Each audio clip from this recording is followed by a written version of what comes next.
Do you ever feel like you're waiting for the other shoe to drop?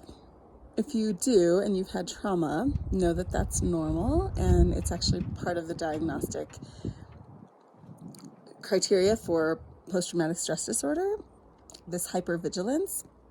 And part of what that's about is when things are really going well, your brain has been trained through trauma to be on hyper alert, to be waiting for that bad thing to happen. If that's what happened when you were a kid, if you were trained, basically your brain was always on alert because you never knew when somebody was going to get mad or yell or hit you or whatever was happening. You couldn't predict that.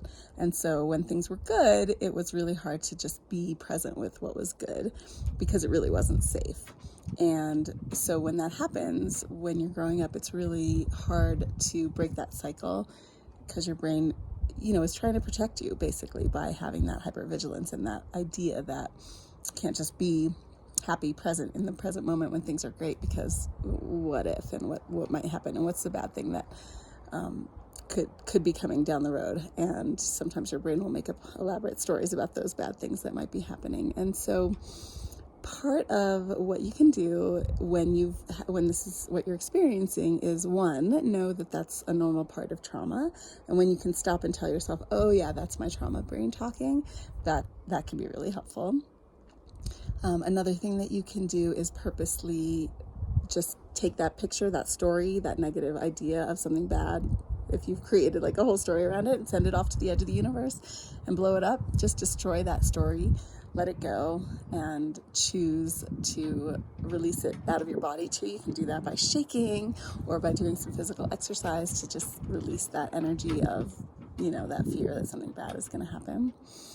And then choose to tell yourself a different story. Choose to tell yourself that things are good and you deserve things to be good, and there's more good to come.